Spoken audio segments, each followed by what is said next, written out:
Hello, students. This is Mr. Blair. Thanks for joining me. While I have a little coffee, I'm going to read a book today. I currently work at Brenda Cowan Elementary, where my responsibilities there are to help with managing behaviors and other things. My favorite subject in school was math and some language arts. The book I'm reading today with you is called Freedom on the Menu. Freedom on the Menu. I encourage you, if you do have this book, open it up and read along with me. The book is written by Carole Weatherford. So let's take a look and see what we have today.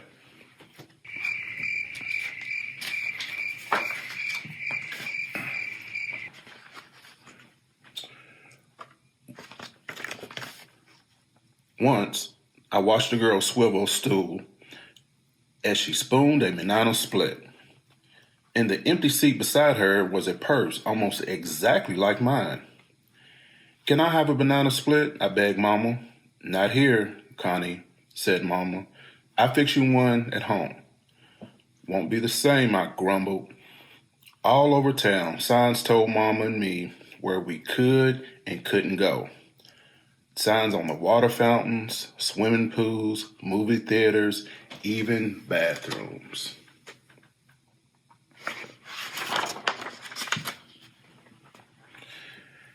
Everybody I knew obeyed the signs, except my great aunt Gertie. She was from New York. Once, when she visited us, she drank from the whites-only water fountain and said real loud, "I've never heard of colored water. Have you, Connie?" Then she lifted me up so I could take a sip. I looked up from the fountain. "Y'all know better than that," man scolded. I started to say, "Sorry, mister," but Aunt Gertie just huffed. "I'm too old for silly rules." It was a real hot day, but the man walked away without taking another drink.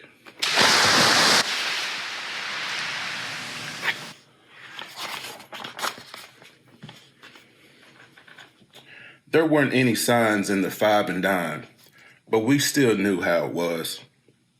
Most people didn't expect things would change anytime soon, but my daddy thought different. "Dr. King's coming to town," he told us one morning. "Who's sick?" I asked. "He's not that kind of doctor, Connie." Daddy laughed. "He's a minister who's working to make things better for us," said Daddy. "So we can go anywhere we please," said Mama. "Like the lunch counter?" I asked. "Yep," said Daddy, "and other places too."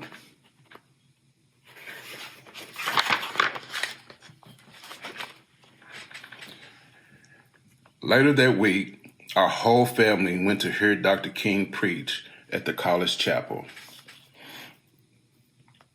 I didn't understand all of his speech, but I liked his booming voice. It sounded as if we believed God was on our side. Every few minutes, Mama said, "Amen." And when Dr. King sat down, everyone stood and clapped for a long time.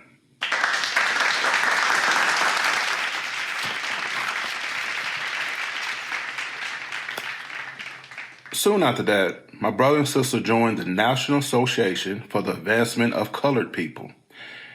Everyone called it the NAACP. They let me tag along as they went door to door, helping people to sign up to vote. "I've never voted in my life," said a white-haired lady leaning on a cane. "Will I get to vote for the president?" "Yes, ma'am," I said. "My brother wants to be president when he's all the way grown." "Tell him he's got my vote," she chuckled. "And to hold on to those big dreams," she said, handing me her voter registration form. "Yes, ma'am, I'll tell him. I promise, thinking about my own dreams too." Times are changing, she said, waving as I left.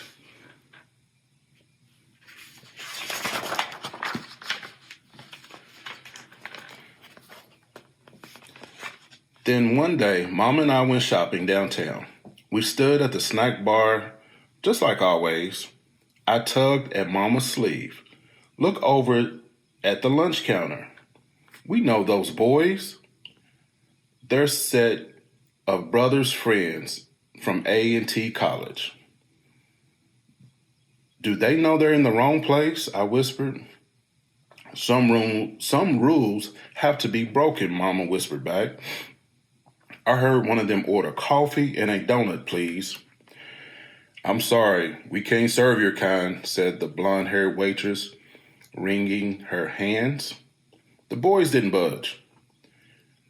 Don't y'all understand English? A kitchen worker said. Go over to the snack bar, she hissed. Stop making trouble here. The manager tapped his foot and jutted out his chin. They can sit there forever for all I care, he said, storming out the store.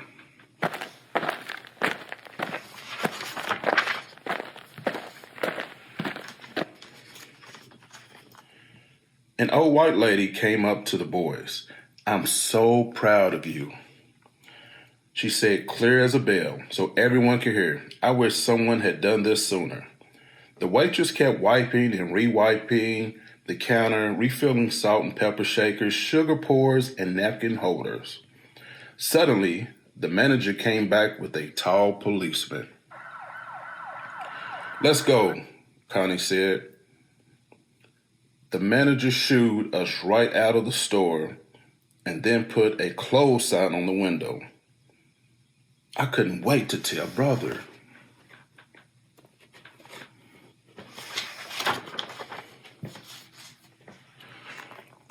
Why'd your friends do that? I asked. If we can spend money at that store, said Brother, it's only fair that we should be able to eat at the store's lunch counter. I guess so, I said. Think it'll work? Sometimes it's important to just try, said Daddy, rubbing his chin.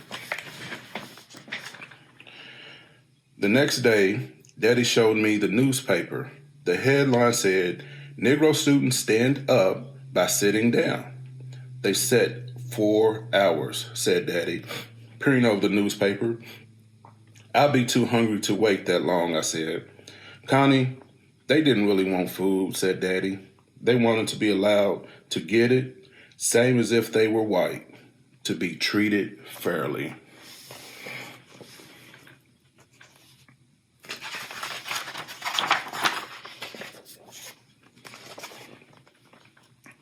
By Friday, we heard on the news how hundreds more had joined the sit-ins. The protests are growing, I told Daddy. I'm joining the sit-ins, Brother said, bursting into the room. And I'm going to picket downtown, said Sister, tomorrow. I want to go too, I said. I'm plenty big enough to hold a sign, and I know I can sit. It's good that you want to help, said Daddy, but Connie, you're still too young for these things. I never get to do anything important, I pouted. You can help us make picket signs, said Sister. That's very important. The next morning, I handed Sister my little flag for her to carry. We'll tell you everything when we get home, Brother promised.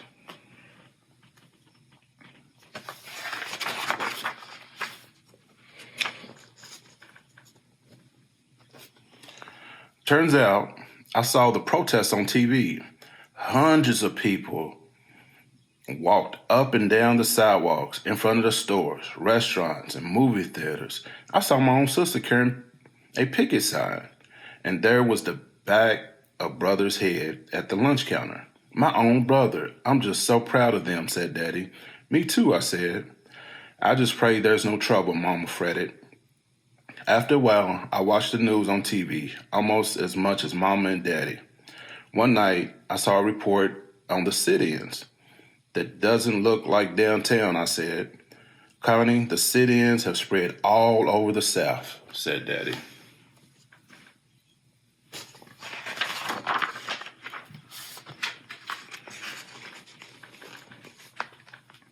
Just then, the phone rang. I answered it. Daddy, it's sister. She just got arrested at the lunch counter. She's in jail. Sister who always got A's in school, who hardly ever got in trouble, who was what Mama called mule stubborn. Daddy raced to the police station, but sister wouldn't let him get her out of jail. He told me how the students kept chanting, jail, not bail, jail, not bail. We can't just leave sister here with the bad guys, I pleaded. She's made up her mind, Connie, said Mama, wiping a tear. She wants to stay with the other students. In a few days, sister came home. Promise me you'll stop picketing, I begged. I can't do that, she said, hugging me tight.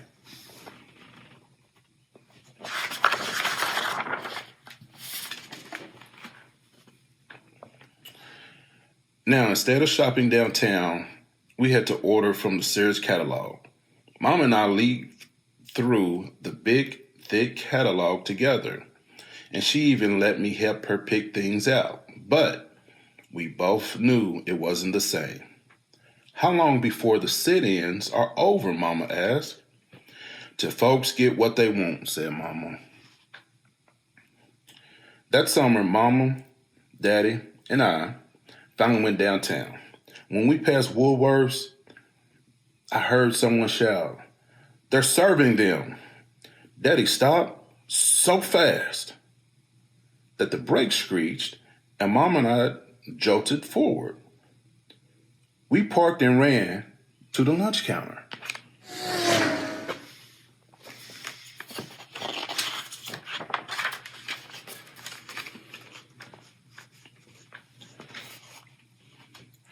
There sat women who worked in the restaurant's kitchen. They were all dressed up fancy and eating egg salad. I can't even stand the smell of egg salad, but I stood and watched them eat every bite. Looks pretty good, I said, Daddy, and I shared big grins.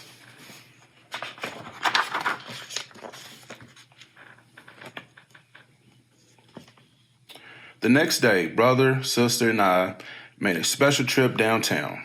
Brother wore a suit and tie. We girls wore hats and white gloves. At the lunch counter, I climbed up on the stool next to them. We'll have 3 hot dogs, 3 French fries, 2 coffees, 1 Coke, and 1 banana split, please, I told that blonde-haired waitress. Sister and brother sipped coffee, and I twisted on my stool while we waited for our meals. Our food soon arrived. As I ate, the waitress plopped an extra cherry on the mound of whipped cream. She still looked nervous, but she smiled at me. It was the best banana split I've ever had.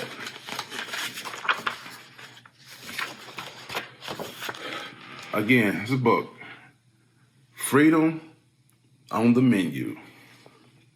The Greensboro Sit-Ins. Thanks so much for joining me with this book. I'll continue to sip on my coffee, and